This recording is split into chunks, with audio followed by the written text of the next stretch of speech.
Carol, se eu começasse logo largando no teu colo essa pergunta absurdamente ampla, perguntando pra ti se tecnologia é maldição ou salvação, e depois que tu falasse um monte de coisa pra gente, a gente encerrasse ou repetisse a pergunta, tu teria a mesma resposta. Seria a mesma coisa. Tu não vai. Eu imagino qual seja a tua resposta, enfim, né? Mas ela. Ou tu vai ter alguns poréns. Teremos alguns poréns aí, tipo, sei lá, Tudo, tudo de. tem poréns. Eu sou advogada de formação, então para mim tudo tem poréns e assim, né? Os detalhes fazem a diferença de tudo. Mas eu acho que essa resposta é uma resposta que para mim não muda. Não muda do que a gente vai começar a falar e do que a gente vai terminar a falar. Eu tenho uma crença muito forte, é, bom, que é nessa questão de se a tecnologia é uma maldição ou uma salvação. E aí, primeiro, eu tenho que vir da minha origem, quer dizer, eu sou investidora em tecnologia. Se eu falar que isso é uma maldição, a gente temos uma questão aqui, né? Eu tenho que ser naturalmente otimista e tenho que achar que sim, isso é uma salvação.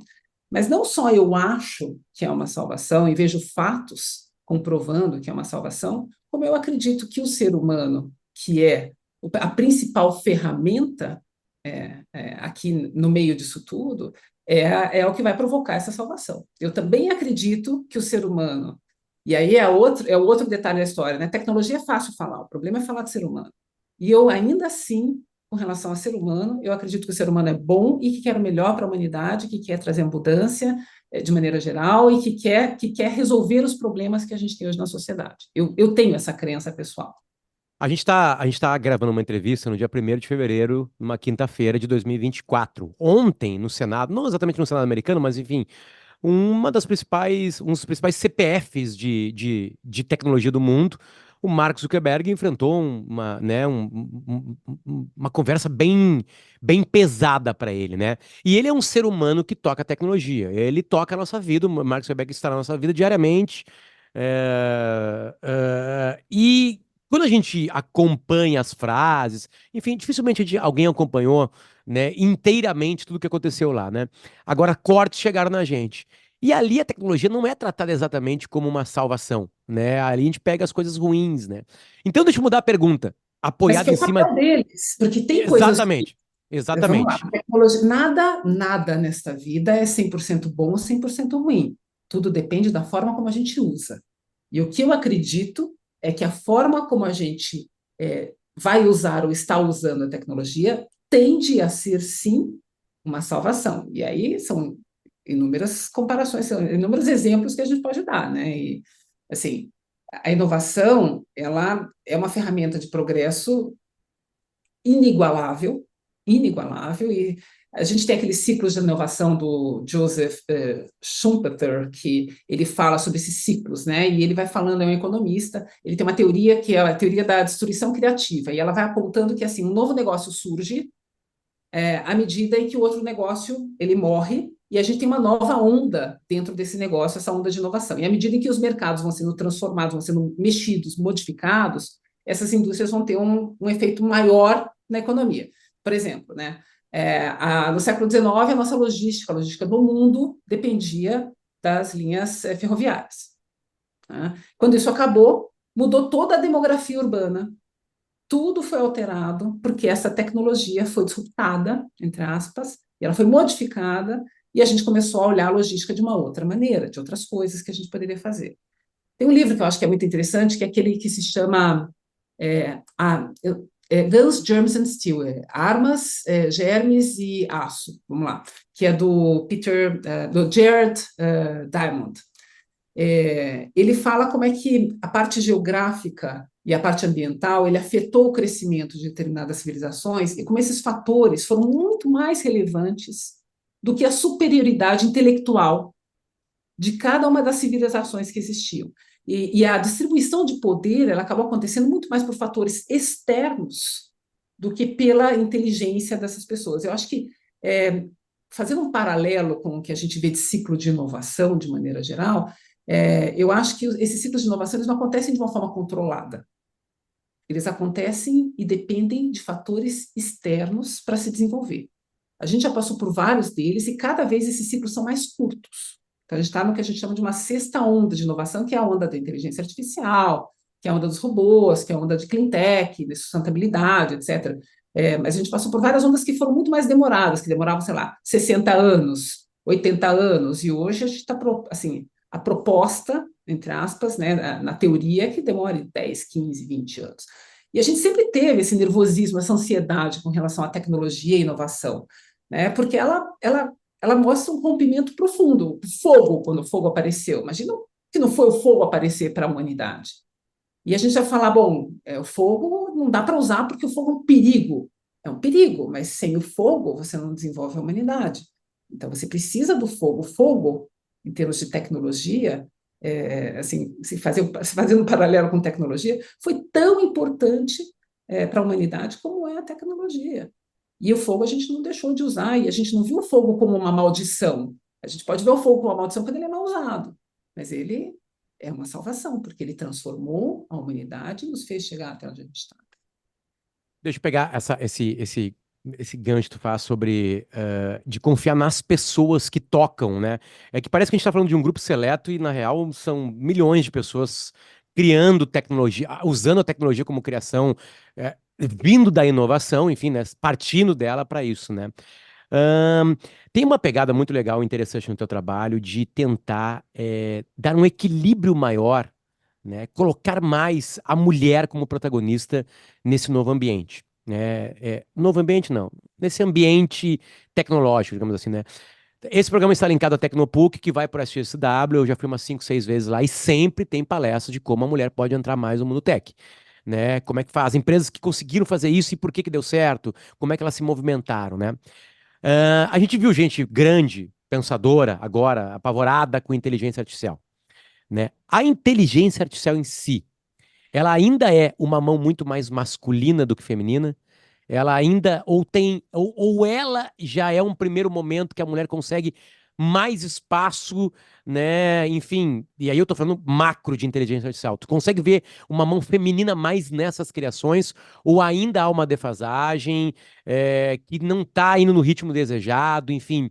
Como é que tu enxerga a mão feminina nesse novo processo, né? Que é nessa nova onda de inteligência que a gente tá dando o nome de inteligência artificial? Eu acho que é como em qualquer processo, na participação da diversidade de maneira geral, não só feminina, mas a diversidade de gênero, de raça, de pensamento, de background, é muito pequena. E a gente tem uma comprovação é, enorme, e aí a gente não está falando só de papéis técnicos, mas na prática, de que várias cabeças pensando a respeito de uma mesma solução trazem uma solução melhor. Só que a gente não consegue hoje ter o mesmo nível demográfico, por exemplo, brasileiro, na área de tecnologia, como nos Estados Unidos você também não vai conseguir, em lugar nenhum você consegue hoje. Então, essas oportunidades, à medida que elas estão sendo criadas para a diversidade, para mulheres, para gêneros diferentes, não só para mulheres, mas para diferentes gêneros, diferentes raças, diferentes backgrounds, elas vão começando a melhorar. Mas, assim, a solução deste problema passa por uma solução de cunho social, que é muito mais íntima, quer dizer, no caso da mulher, é um patriarcado estabelecido há séculos, milênios, que não é fácil, com o qual, assim, é difícil lutar contra ele e é difícil lutar com o aparato que esse patriarcado tem. Né? Então, com relação à mulher, com relação a raças, os pretos têm um problema gigante social que a gente tem que resolver. O acesso dessas pessoas na área de tecnologia é micro. É micro. E como é que a gente não está tendo essas pessoas aí? Mas é micro em tecnologia, é micro em medicina, é micro em tudo. Então, é um problema generalizado, é um problema social que se reflete também na tecnologia. Então, a inteligência artificial, ela reflete o que é a humanidade. Esse é um dos grandes perigos que a gente tem, né? Quando eu falo que a tecnologia é salvação, eu não falo a tecnologia é salvação é 100% boa. A tecnologia tem enormes desafios, mas ela tem hoje, como eu trabalho muito com startup, né? E eu vejo assim, é muito mais fácil para uma startup começar um produto assim com privacidade by default, né? Que começar já na privacidade, que já começar com um contexto livre de vieses, é muito mais fácil para a startup fazer isso do que uma empresa maior. As sete maravilhosas, né? As Magnificent Seven, que a gente chama, que são as maiores empresas hoje de tecnologia do mundo, elas têm um problema muito maior porque elas têm legado. Tudo que traz legado traz viés, tudo que traz legado traz problema de tecnologia, traz problema de integração, não tem jeito, é inevitável. Por isso a startup ela acaba agindo muito mais rápido. Por isso a startup está dentro desse mundo de tecnologia é tão importante, porque a gente provoca, né? As startups provocam essas corporates. Tem um livro antigo, eu não sei se eu tenho ele por aqui, mas, sim, tem Barbarians at the Gate, que é The Fall of R.J.R. Nabisco. Esse é um livro de uma época de M&A clássico, assim, que fala assim dos bárbaros que estão assim na tua porta para invadir. E eu acho que as startups são muito isso, sabe? São esses barbarians at the gate, eles estão na porta para invadir, provocar as corporates para que elas sejam, inclusive, mais responsáveis, sustentáveis e diversas. O teu dia a dia linkado à tecnologia, né, é procurar grandes ideias, empresas. Eu vi um corte muito legal teu, que de vez em quando você chega em grandes pessoas, né, que não tem nenhum PowerPoint ainda desenhado da ideia delas delas e vocês estão ali, né, em cima, já ajudando a criar, enfim, né? Qual é o desafio diário, Carol? Qual é o desafio diário, assim, qual é a busca? Onde é que você consegue enxergar? É um olho brilhando? É uma ideia já que pode salvar algo? É alguma ideia que pode, na real, melhorar algo? É uma coisa que tu vai procurar uma coisa que vai revolucionar? Qual é o olhar diário, né, de vocês que vão lá ajudar com grana uma ideia que vai crescer e que certamente vai ajudar o mundo, enfim. Mas o ideia, o pensamento sempre é macro, não, essa empresa vai diminuir, vai resolver esse pequeno probleminha aqui e para mim isso é ótimo. Quando tu acorda assim, tu vai em busca de o quê quando tu olha para uma startup? Sempre são pessoas. E eu acho que o que toca muito, assim, que dentro da minha experiência faz a grande diferença, primeiro, é a vontade que essa pessoa tem de resolver o problema. Qualquer problema que seja, do maior ao menor, ela tem vontade de resolver e ela vai resolver. Ela tem a resiliência, ela tem a capacidade de execução e ela vai resolver. Porque não dá para a gente encontrar, ou não é nem investir, mas não dá para a gente colocar pessoas dentro de um ecossistema que são bem intencionadas, mas que, na verdade, na hora do vamos ver, elas não conseguem fazer, elas não querem fazer. Elas falam, não, é bacana, tá interessante, eu posso te ajudar a fazer. Eu tenho uma ótima ideia. A galera que tem uma ótima ideia e que quer ajudar a fazer é super bem-vinda no ecossistema. Elas não transformam o ecossistema. O ecossistema transforma quem trabalha duro, quem está lá no dia a dia, quem toca ali, que encontra todas as dificuldades e quer resolver aquele problema. Então, a pessoa que é meio apaixonada pelo problema, já tem alguma experiência e tem essa característica de resiliência, capacidade de execução, sabe, sem aquela ingenuidade de achar que em 5 anos eu vou ser um superstar, eu vou ganhar 100 milhões de dólares, assim, a minha empresa vai ser vendida por 1 bilhão, Pismo, né, por exemplo, que a gente vendeu há pouco tempo. Quando a Daniela, quando o Ricardo, quando eles montaram esse projeto, eles não tinham a ideia de que eu vou montar uma empresa de 1 bilhão de dólares e vou. Eles queriam montar uma empresa muito ferrada que resolvesse um problema que era um problema de legado, né? Porque era uma questão de cloud, era uma questão de servidor em cloud e servidor, o domain que era on-premises e em cloud, que eles resolveram fazer em cloud. E foi um salto de fé, porque naquela época não era uma tecnologia óbvia. Mas vai dar certo colocar isso na nuvem? Esse negócio de colocar na nuvem, que segurança vai ter? Será que a empresa vai querer? Vai ter legislação que vai falar que a nuvem tem que estar no Brasil, o servidor não pode estar fora. Eles tiveram todos esses riscos, mas eles olharam para aquilo e falaram: mas a gente não tem sentido manter esses servidores on-premises. É isso, ponto, acabou, não tem sentido, vamos resolver esse problema. E eles embarcaram nessa jornada de vamos resolver esse problema, colocando assim a carne, o sangue ali dentro, entendeu? Muito mais do que as horas de trabalho. Falando, eu acredito nisso, a gente vai resolver e a gente vai acabar sendo uma das maiores Consegue ver empresas. isso, Carol, numa reunião de Zoom? Consegue Não, ver no outro lado? não, claro que não. Isso daí não dá para ver assim. Isso daí é uma consistência de execução. Por isso que o processo que a Antler faz é muito diferente dos outros processos de venture capitalists que eu vejo. Você faz 1, 2, 3 reuniões com um grupo, você vê o PowerPoint, você conversa. O PowerPoint, o pitch, é um chamariz. É você entender, putz, tem um negócio aqui que é interessante. Primeiro, porque também não adianta ser um problema muito pequeno, porque o problema que resolve, assim, um problema muito pequeno que atinge um mercado, não é um problema pequeno, o problema pode ser pequeno ou grande, mas que atinja um mercado pequeno não vai dar resultado para um fundo de VC. Você precisa estar dentro de um mercado grande. Você pode resolver um problema pequeno, mas dentro do mercado grande, gente que vai pagar dinheiro, porque senão não funciona para venture capital. Tem muitos fundos que tem outra vibe, que é uma vibe de sustentabilidade, que tem outros fatores, mas fundos de venture capital em geral, eles querem retornar o dinheiro ao acionista e mais. Para você retornar o dinheiro ao acionista e mais, você tem que investir em pessoas que olhem para problemas dentro de grandes mercados, certo? Então, primeira coisa. Então, assim, o pitch ele chama assim, putz, é um problema, está num grande mercado, essa galera é uma galera que parece boa, vale a pena trazer, vamos conversar. O que a Antler faz? Traz para um programa, passa 10 semanas do lado desse time e vê a capacidade de execução e a evolução semana a semana dentro de um processo de mentorias. Então, a gente consegue ter dentro desse método uma avaliação de como é que essas pessoas estão se desenvolvendo, qual é o processo de validação, como é que elas estão pensando, o que elas querem fazer. Ajuda. É 100%? Nunca é 100%. Você nunca vai conhecer uma pessoa 100%. Você tem aquele feeling de que, putz, parece que essa pessoa ela vai querer fazer esse negócio dar certo. Mas é difícil tudo é uma aposta, né, de que essa pessoa vai fazer, porque essa pessoa pode resolver no mês seguinte falar, vou virar um monge no Tibete, não quero mais ficar aqui, e aí o que você tem que ter? Você tem que ter um fundo ou investidores que te tragam uma governança e falam, tudo bem, você vai para o Tibete, vamos lá, eu vou te conseguir um outro cofundador aqui dentro, vamos montar e vamos seguir. Se você quer seguir aqui, fundador, a gente te ajuda a fazer isso. E no mundo, são pouquíssimos os venture capitalists, os investidores que conseguem fazer isso. A gente na Antler consegue, porque a gente tem um pool de co-founders, de pessoas que estão interessadas em fazer a mesma coisa. E aí tem todo um matching que realmente tem que acontecer e independe da gente, são os fatores externos. Vou trazer uma pergunta absolutamente ignorante. Peço Pois não. paciência contigo, tá? Quer dizer, comigo.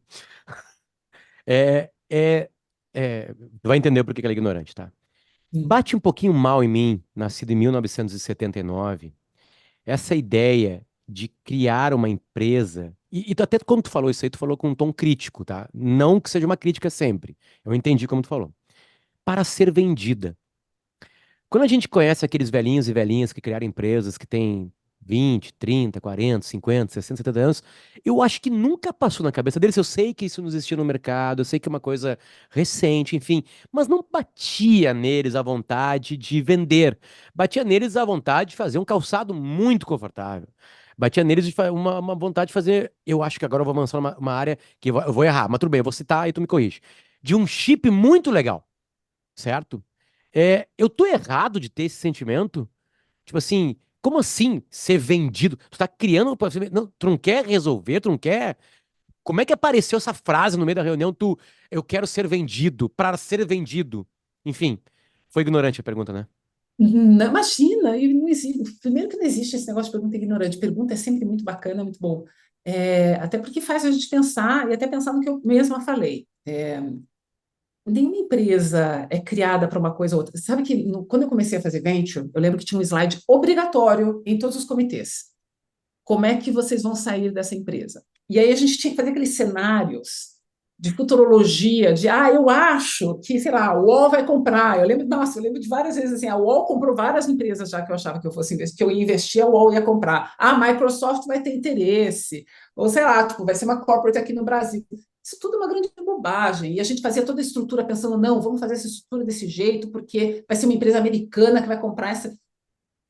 A gente não sabe. Vamos lá, Guns, Germs and Steel outra vez, aquele livro que eu falei. Cara, é muito fora do nosso controle, são fatores aleatórios, a gente não sabe. Nenhuma empresa, assim, quando as pessoas criam, eu crio porque eu quero vender. Tem founder que tem essa cabeça já e fala, eu quero ficar 10 anos aqui, eu quero sair, quero vender, quero fazer outra coisa. Tem founders que são seriais. Eu sou conselheira de uma empresa no Rio Grande do Sul, que tenho o maior orgulho, é uma empresa de uma família, que é a Randon, eu sou conselheira da Randon Corp. O que foi construído pelo seu Raul, e é construído, é mantido e construído, é um legado de toda aquela família, é uma situação, assim, é incrível. E foi construído para ser a melhor empresa dentro do que eles, da indústria deles. Isso implica em eles não fazerem outras empresas para quererem vender? Quer dizer, agora, por exemplo, eles estão trabalhando com nióbio, junto com o pessoal, junto com o pessoal das pesquisas aí todas.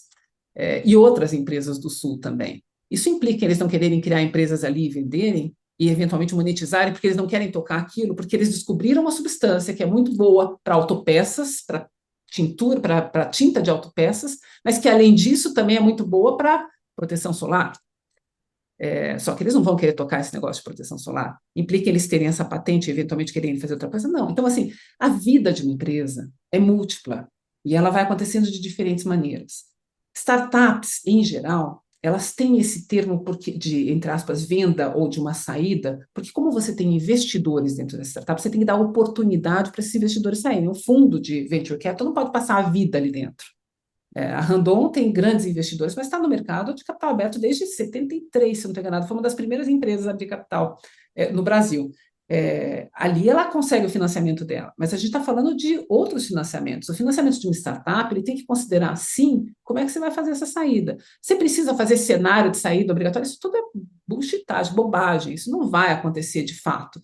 Mas você tem que ter uma ideia, putz, eu acho que é uma empresa que vai atingir um determinado tamanho de mercado e a gente vai conseguir ou uma saída de capital aberto, que é assim, raríssimo acontecer, raríssimo em geral uma aquisição, 99% dos casos uma aquisição, ou eventualmente até uma compra, porque um private equity quer investir e quer transformar essa empresa maior, que para a gente também serve como uma aquisição, mas vai ter uma saída para o investidor. O fundador ou a fundadora não necessariamente precisa sair. Várias vendas que eu já fiz, os fundadores ficaram na empresa e continuam na empresa, Pismo uma delas, tocando a empresa e foi comprada pela Visa. Claro que tem um não-compete de alguns anos, etc., mas existem vários fundadores que são tão apaixonados pelo que eles fazem que eles querem mais capital para fazer melhor ainda o que eles estão fazendo. É indiferente. Cada empresa tem o seu caminho. Ótimo, ótimo, ótimo. A gente, vamos lá, a profissão, pelo menos né, para ter um brilho no olhar, né, para ter aquele. E são alguns momentos, assim, que são muito satisfatórios pra gente, né, qualquer tipo de trabalho, eu digo, né. O teu, que é observar o mundo, ver empresas legais, vamos trazer um grupo de pessoas que tenham dinheiro para a gente fazer com que isso aqui ande mais rápido, ou ande melhor e realmente resolva aquilo que ela quer resolver. Qual é aquele momento assim que tu suspira, Carol? O que que tem que acontecer assim para aquele teu dia tu chegar assim, cara, eu vou abrir hoje aquela garrafa especial de vinho porque hoje rolou. Hoje rolou o porquê que eu tô no mundo e por que que eu tô fazendo isso. O que que exatamente tem que acontecer para ter no meio dessa tua entrega de trabalho assim que tá linkado completamente com tecnologia, esse brilho no olhar? Olha, é difícil dizer, viu? Porque todo dia eu tenho vontade de chegar em casa e falar: Nossa, como foi foda o meu dia Vai, hoje. se abrir um vinho por dia, vai ser um problema. Não Vai dá, ser um não dá. problema. São raros os momentos que eu venho para casa e falo: Putz, está difícil, está complicado, não está rolando e tal. Quando isso acontece, é muito mais por uma questão assim burocrática, por uma questão de um produto ou de um serviço ainda não ter atingido o potencial que ele deveria atingir. Frustrações como estas acontecem. Frustração de, por exemplo, você sabe que tem uma empresa que está precisando de um novo round de capital e que ela não está conseguindo chegar nos investidores certos, ou os investidores certos ainda não acreditam ou não veem o que você está vendo, que não quer dizer que você está certo, mas quando tem uma diferença de visão entre investidores e morre uma empresa no caminho, é o que me frustra.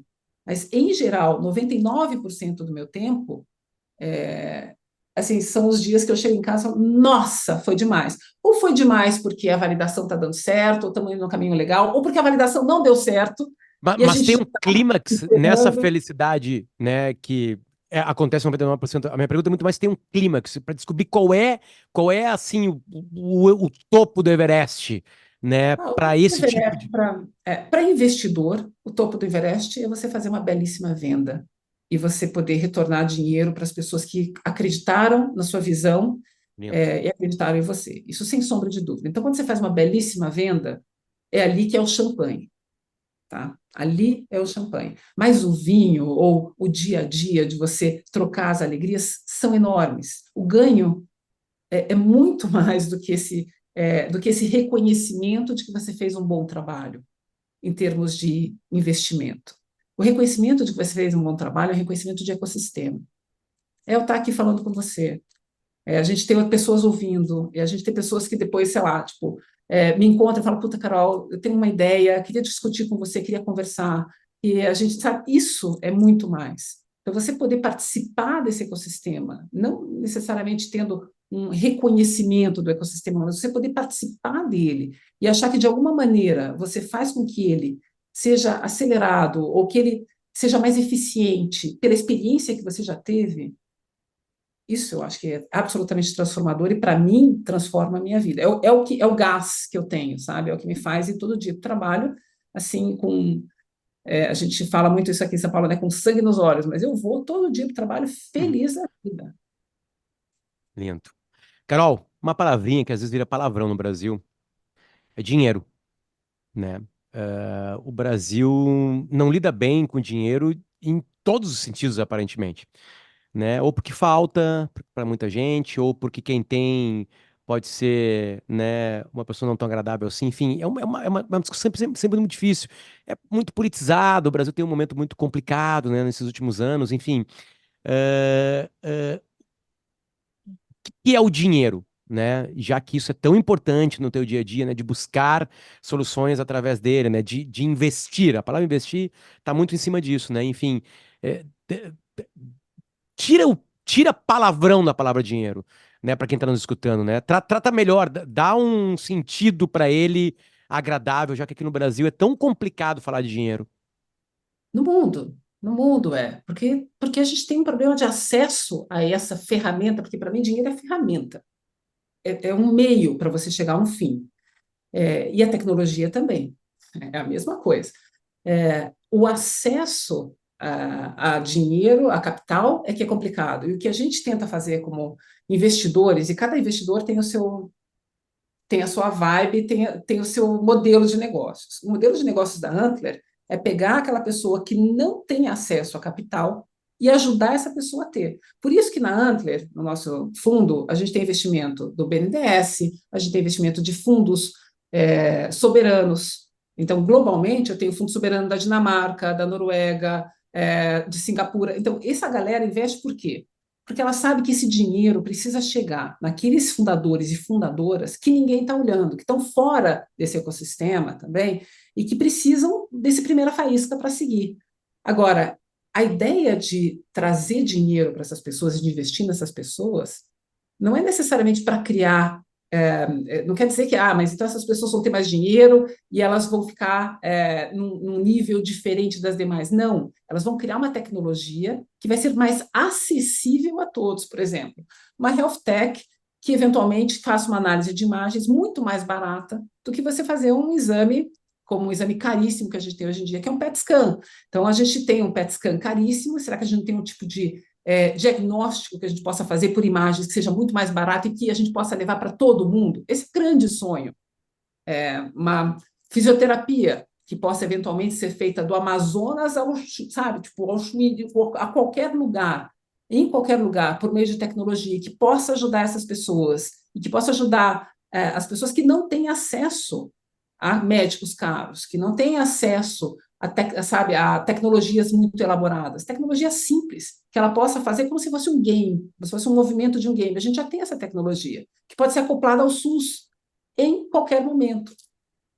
Então, isso já existe. A questão é como é que a gente viabiliza. Então, o papel do investidor não é só grana. A gente fala, é grana, mas é muito mais que isso. Como é que eu viabilizo e faço com que esses fundadores tenham um produto que já tem um MVP, mas que esse produto se torne viável a ponto de que o HC, o Hospital de Clínicas aqui de São Paulo, queira usar essa galera, coloque nos programas deles e que dali a gente evolua para eventualmente falar com o SUS, falar, SUS, a gente tem uma solução para vocês que vai ajudar muito. Que o pessoal que mora lá no Amazonas e não consegue pegar e tem problemas de logística, eles vão conseguir fazer isso daqui com pouca internet e vão conseguir resolver um problema de fisioterapia que poderia ser muito grave.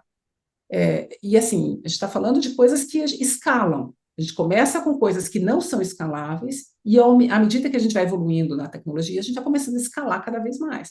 E a ideia é essa, dar acesso de maneira escalável para a população a tecnologias que possam melhorar a vida delas, de alguma maneira. E por que tem tecnologias onde a expressão inteligência artificial aparece ou está aparecendo que tem gente muito grande com medo delas? O que que acontece lá que nós não estamos vendo e tu precisa ver, porque tu tá todo dia em cima disso, o que que tem de assustador, por que que tem gente como, sei lá, Yuval Harari com medo, fazendo carta, gente que parou pra investir. Eu sei que tem um monte de negócio, tá? Que tem grana também nessas paradas, enfim. Mas por que que tem gente Olha, assustada? porque eu acho que qualquer tecnologia, e em especial a inteligência artificial, ela tem um potencial transformador enorme. Então, ela tem poder. O poder transforma. Ele transforma e ele destrói. Ele tem os dois lados. Isso depende do ser humano. Eu li uma opinião do Papa Francisco. Eu sou fã, eu sou groupie do Papa Francisco. Boa. Vamos deixar isso bem claro, tá? Sou groupie dele. E ele falou sobre inteligência artificial hoje. E ele, não sei se foi hoje ou recentemente, mas hoje que eu li essa matéria, e ele fala o seguinte: é uma tecnologia importante, é uma tecnologia revolucionária, ela contribui para esse processo de libertação. Ele até fala assim, quando ele, o que foi escrito, né, ele fala assim, da libertação da ignorância, me veio muito assim aquela idade medieval das trevas. Parece que a inteligência artificial nos tira das trevas. Eu li muito isso no que ele falou, sabe? E ele fala assim, facilita a troca de informações entre diferentes povos, entre as diferentes gerações, mas isso nunca substitui a empatia, o cuidado, o entendimento, porque essas são as qualidades que a gente mais almeja, são as qualidades mais humanas, essas são as qualidades que realmente devem brilhar.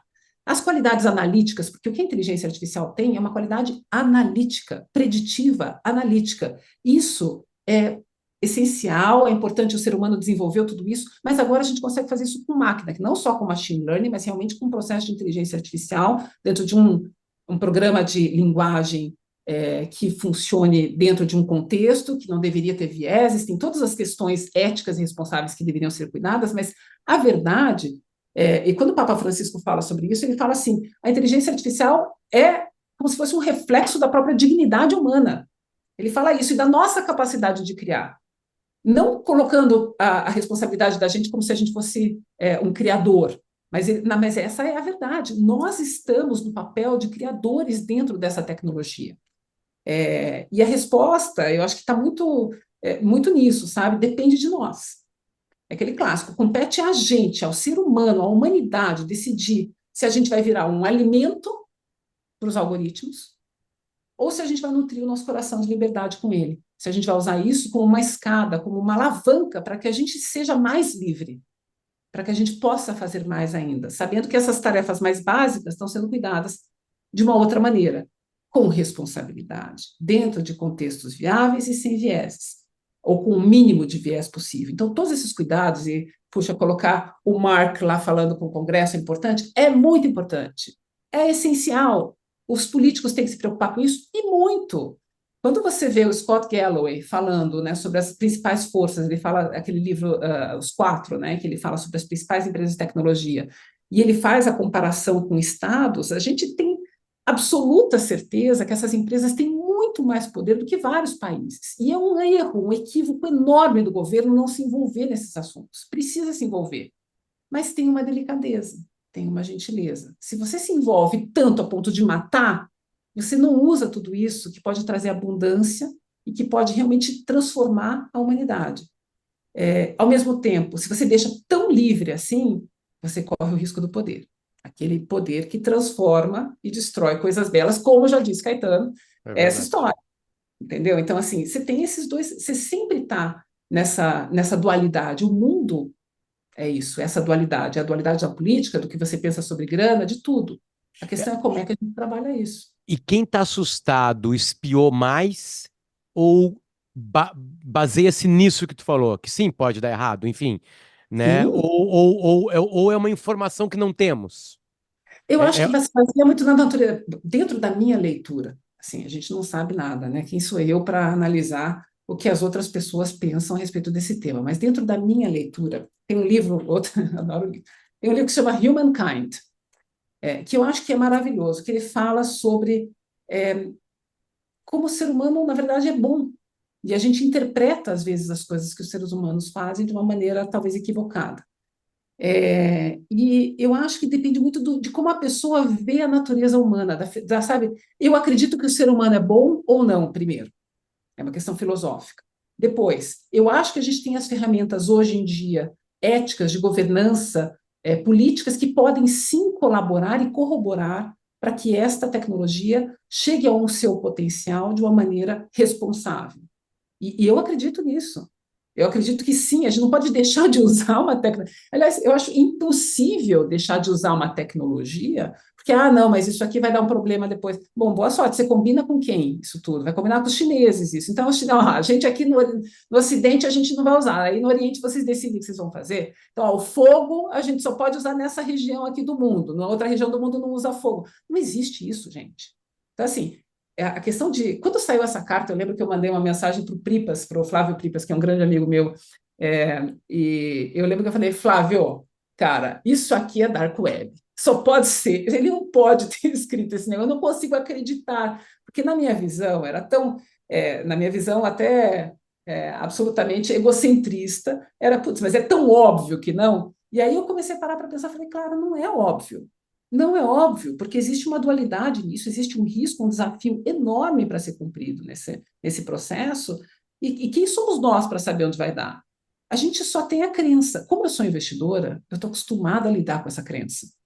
Eu acredito que esse negócio vai dar certo. Eu acredito que esses fundadores vão para frente. Tá, mas um dos fundadores roubou a companhia e sumiu. Acontece? Acontece. Mas se você parar de investir porque aconteceu um evento como esse, nunca mais você vai ter progresso. Então, assim, o que você tem que fazer? Criar uma governança para que isso não aconteça mais. E é isso que o mundo precisa fazer. E tem que colocar essas pessoas, esses CEOs das empresas de tecnologias, todos dando, falando com o Congresso, explicando o que estão fazendo? Claro que tem. Eles têm um poder muito maior do que vários estados, é importantíssimo que isso seja feito, para que a gente saiba que a gente está lidando com as mesmas bases, quer dizer, que esse poder ele existe, mas que a gente sabe que ele está sendo usado de uma forma responsável, sustentável, com uma governança e com os cuidados devidos, para que a gente traga abundância. Também não dá para não trazer abundância por causa do risco. Né? Carol, o quanto. Bom, lá, eu vou pegar a expressão, né? Venture capital, né? Ele começou a aparecer faz um tempo, enfim, apesar de já existia, né, há um outro tempo. É algo absolutamente consolidado, não consolidado de dar certo ou não. Eu digo assim, a ideia macro é a ideia já posta, ou tem coisas. Não são processos, né? Eu digo da ideia mesmo, né? O conceito, ele tá posto e é isso, ou a gente tem um novo caminho, pode algo mudar dentro desse universo que tu tá. Sempre, muito. O venture capital, da forma como eu comecei a fazer em 2000, era muito diferente do que a gente faz hoje em dia. Tudo isso depende de fatores externos, depende de tantas coisas. É a mesma coisa de uma ideia, né? Quando você investe numa empresa, a empresa tem uma ideia, aquela ideia evolui de maneiras múltiplas. PayPal é um excelente exemplo, né? Começa numa situação, termina assim completamente diferente. É difícil você é, é difícil você nortear esse tipo de coisa. E o ecossistema de investimento é dinâmico, está sempre evoluindo, tem muita coisa acontecendo. Eu acho que o que é indubitável é assim, a gente precisa de pessoas boas com execução consistente para fazerem as coisas acontecerem. Então, uma coisa que eu acho que nunca muda nesse processo como um todo, a gente investe em pessoas. Essa foi uma máxima que eu aprendi na época que eu morava no Vale ainda, isso 2001, com o Claude Leglise, que era da Intel Capital. Ele era o presidente da Intel Capital e uma das primeiras coisas que ele falou para mim, ele falou assim, Carolina, uma coisa que você tem que aprender, cara, a gente investe em pessoas. A gente não investe no business, a gente não investe na ideia, a gente investe em pessoas. E isso foi me tocando e tocando meu coração cada vez mais à medida que eu fui Abre um tomando pouquinho pra mim, Carol. Abre um pouquinho pra mim que eu nunca investi, né, de alguma maneira, né? Me diz mais, assim, abre mais para o que é investir em pessoa e não num business. Qual é a grande diferença? Eu acho que eu sei, mas daqui a pouco eu tô achando que sei e não sei. Me abre mais, Eu estou querendo dizer o seguinte: a pessoa, e várias vezes isso acontece na Antler também, tá? Ela tem uma determinada ideia, que está num mercado pequeno, que é uma ideia que a gente acha que não vai dar certo. E a gente ainda assim, a gente fala, bom, eu vou te jogar mais para mais um ciclo. Repensa aqui um pouco mais o que você está fazendo e como é que você vai evoluir isso daí. E a pessoa começa a evoluir e fala, não, já entendi. Eu acho que aqui não, sabe, eu vou evoluir aqui dentro e eu vou transformar isso em outra coisa. Então, a verdade é que você não investe numa ideia, você investe naquela pessoa e na capacidade que ela tem de olhar essa ideia por diferentes perspectivas, inclusive a de matar a própria ideia, de reconstruir, porque essa pessoa quer resolver um determinado problema. Então, por isso que é tão comum a gente ter as pivotagens. Né? Então, assim, a gente investe nas pessoas e não nas ideias das pessoas, e não necessariamente no modelo de negócios que eles estão colocando lá, que muda. Jim Pass. Jim Pass é um que começou com uma característica de B2C, e foi devagarzinho entendendo que o B2C não ia dar conta do recado, que eles iam ter que ir para um B2B. As pessoas falam, quando você fala assim, né, no B2C, que é um business to consumer, né, que você está vendendo para muita gente, e você mudar disso para um business, para uma corporate, para uma empresa que é vender para poucas pessoas, falar, mas isso pô, é meio que o mesmo produto, está tudo feito. Gente, a mudança é gigante de modelo de negócios. Não é uma coisa simples, não é uma decisão simples. E isso foi acontecendo. E essas pessoas que estavam lá foram capazes de visualizar, foram os visionários que olharam tudo isso e falaram, putz, aqui tem um caminho que vai funcionar para a gente. E a gente quer ser global. E assim vai. E para cada um dos desafios, que são tantos os desafios que acontecem, essas pessoas são elas, são os fundadores e as fundadoras que estão lá no dia a dia, que olham, que são os visionários disso tudo, que sabem onde quer chegar e que vão analisando os dados e falando, putz, a gente precisa resolver dessa maneira aqui. É assim que a gente vai chegar do outro lado, ou que a gente vai resolver esse determinado problema. Então, a gente investe em pessoas. É, é, vou dar uma forçada na amizade gigante agora aqui, né? Assim, é óbvio que eu entendi, enfim, né? Mas eu vou jogar assim, aí tu vem talvez nessa onda junto comigo, né? Eu vou citar duas pessoas que são pessoas que um dia tiveram ideias e apareceu, né, investidores, apoiaram as ideias deles e eles se tornaram gigantescos, as empresas gigantescas, enfim, elas mudam o mundo. Vou citar duas pessoas. Um já foi citado, Mark Zuckerberg.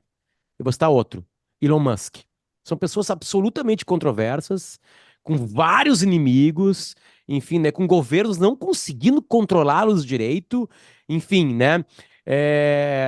Pode estar investindo em futuros Marks, sei lá, onde é que esse jogo vira, ou a gente, claro, eles são super estrelas, eles são anomalias, eu digo até, é difícil de acontecer com os CPFs, algo que aconteceu com os dois, né? De serem estrelas mesmo, são muito grandes para aquilo ali, né? Mas eles eram pessoas que um dia alguém apostou, e enfim, e as ideias deles deram certo, né? Tem defeitos a serem corrigidos, né? Mas por que que essas duas pessoas são pessoas desse tamanho, com tanto amor e ódio em volta delas, enfim? Porque aconteceu esse processo com elas em algum momento. Aconteceu. Foi uma Carol lá e falou assim: cara, que ideia legal, calma aí, eu vou chamar uma turma. Turma, vem cá, tem um cara dando uma ideia maravilhosa aqui, um sistema de pagamento, não sei o quê. Ó, tem um cara aqui com um carro elétrico, se dirige sozinho, sei lá. Né? Enfim, por que que essas pessoas são essas pessoas hoje? Essas foram pessoas que tinham uma visão, que queriam resolver um problema e tinham consistência de execução. Foram pessoas que tinham resiliência, vontade de fazer, que queriam resolver e que não, assim, em vários momentos que não aceitaram um não como resposta. E falaram, não, como assim? Eu vou atrás desse negócio, eu acredito nisso, eu vou atrás. A Amazon, outra empresa que foi criada por Não um falei do Jeff. visionário. O Bezos, ele é a alma dessa empresa.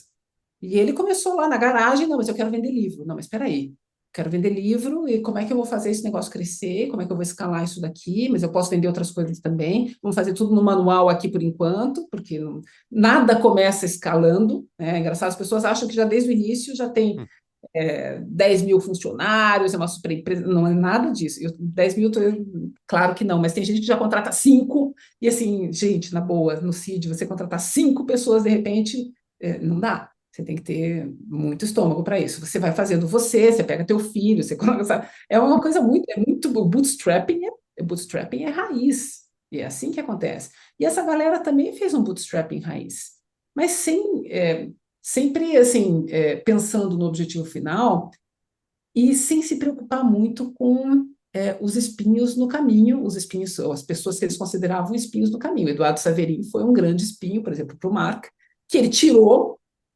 assim, cortem-lhe as cabeças, é sensacional, porque assim, tem que tomar uma decisão, não, eu não quero mais, então, como investidor, você investiu tanto, pois isso aqui acabou, resolveu, eu não quero mais você aqui. Pronto, o Eduardo Saverin, inclusive, que é um dos investidores da própria Antler, criadores da Antler. E assim vai, então, é, são pessoas que vão ser, que às vezes têm personalidades muito fortes, são difíceis. Qualquer pessoa que tenha poder ou que apareça ou que tenha algum tipo de reconhecimento, hoje em dia a gente sabe que corre um risco enorme de ser odiada ou amada. E sempre vai ser assim. Mas não dá para negar o benefício que essas pessoas têm, porque, outra vez, os bárbaros no portão.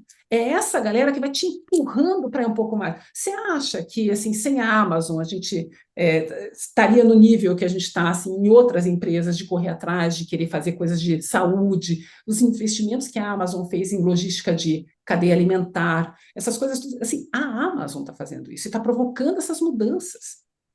A Tesla está provocando essas mudanças na China. Lá eles controlam todos os founders, é sensacional, os fundadores são todos bem controlados na China. Não se corre muito risco na China. O risco que se corre é realmente de você desaparecer da face da Terra. Mas, assim, a Tesla está lá provocando, essas empresas provocam, a Nvidia provoca. É necessário, é importante. Agora, é importante também a gente cutucar a Nvidia. É importante, necessário a gente cutucar a Facebook. E quem faz isso normalmente? As startups. Por isso que assim, os governos têm que investir nessas startups? Tem. Eles têm que provocar isso aí, têm que criar essa ebulição. É um grande caldeirão que faz com que a gente tenha um resultado final que a gente espera, e que eu acredito, sempre positivo. Mas para isso, o caminho precisa ser bem cuidado. Você não pode largar no caminho e deixar cada um fazer o que quiser. Isso não tem a menor possibilidade. Então, a regulamentação é importante? Claro que é, mas ela não pode atravancar o progresso. E é muito difícil. Regulamentação na área de tecnologia é uma delicadeza, assim, é muito complicado. Não é uma tarefa bastante difícil. Carol, a pergunta é, para a gente começar a encerrar, é que eu queria falar de uma coisa que tu deve lidar muito nesse mundo, né? E todos os mundos têm, né? Enfim, né? Tá sendo uma aula, assim, né?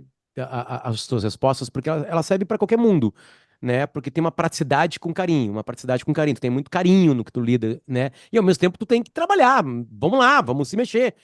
Tem que ter resultados. Aqui tem situações que a gente acertou. Vamos lá. Como é que tu lida com o ego? Eu acho que essa tua resposta vai servir para qualquer pessoa que está escutando isso aqui. Como é que lida-se com o ego? Ego é um negócio muito, muito difícil. E quando a gente está trabalhando em projetos de tecnologia, ninguém faz nada sozinho. É sempre em equipe, não é? E aí, como é que você faz com esses egos todos que estão lá? Estava vendo recentemente, vou falar de outro, Netflix, a gente estava vendo aquele documentário daquela música We Are the World. Não sei, Hum, não lembro o nome do lindo, documentário, lindo documentário, lindo. fantástico, porque o Lionel Richie, sabe o que ele fez que foi genial? Ele colocou uma plaquinha, ele tinha que reunir um bando de artistas, tipo, artistas nível Cyndi Lauper, sabe? A galera tipo Bob Dylan, Michael todo Jackson. Michael MJ, fantástico. MJ que começou o projeto junto com a Lionel Richie, reunir todo mundo numa madrugada, num estúdio, e fazer todo mundo gravar. Você imagina a quantidade de egos que tinha ali, a dificuldade que ele tinha. Ele escreveu a seguinte plaquinha na entrada: Please check your ego on the door. Tipo, entrou, deixa teu ego lá fora, por favor, para a gente poder dar conta do recado. E nessas situações, o que eu acho é que assim, as pessoas têm que estar tão apaixonadas por resolver o problema que em algum momento elas vão abrir mão do seu ego. Acontece sempre? Não. A vida não é um mundo de carochinha. Então, para isso, existem formas de você tentar segurar o ego das pessoas, existem governanças, existem estruturas que você vai colocando para que você tente governar ou direcionar melhor o ego das pessoas dentro de determinados projetos, porque vai existir. Mas quando você coloca pessoas que realmente estão interessadas em fazer esse negócio crescer, é incrível. Internet. A internet foi construída por um bando de anônimos que construiu esse sistema sozinhos, entre aspas, sem grandes egos. Né? Quer dizer, qual era o grande ego? Quem é o dono da internet, do sistema da internet? A gente não tem um efetivo dono de como isso daí começou. Mas isso daí foi utilizado em benefício da humanidade. E tem muita gente assim. Então, assim, ego é um negócio difícil de lidar. Com investidor é dificílimo e você sempre tem que tentar lidar a seu favor, porque você sabe que existe. A melhor coisa que tem é quando você tem consciência das coisas. Né? Já é meio passo para você saber como lidar. Então, assim, quando você sabe que a pessoa tem um ego desse tamanho, você sabe que você tem que tentar trabalhar tudo isso dentro daquela organização, dentro da situação que você está. E até como uma técnica, eu falo muito até com os nossos fundadores e fundadoras, gente, investidor tem ego. Então, o que que você vai fazer? Você vai investigar tudo que ele investiu antes, você vai ver onde é que ele teve sucesso, quem ele conhece, como é que ele é bacana, tal, etc. E você vai ajudar ele nesse processo. Entendeu? Já carrega junto, já fala, putz, cara, você investiu nesse negócio super bacana, tal. Você não precisa ser pedante, mas você vai trazer essa pessoa para o teu lado. Então, tudo você tem que usar para tentar trazer a pessoa para o seu lado. E o ego, como tudo, também é dualista. Tem o lado ruim, mas tem o lado bom de que quando você sabe que ele existe, que ele está lá, você consegue trabalhar e ajudar dentro do processo. The Greatest Night in Pop é o nome do documentário na Netflix Esse, sobre essa gravação. imperdível, maravilhoso. Aquilo sim é trabalhar em equipe com diversidade. Nossa, Então, nossa. Carol, para acabar, a tecnologia ela é uma maldição, uma salvação.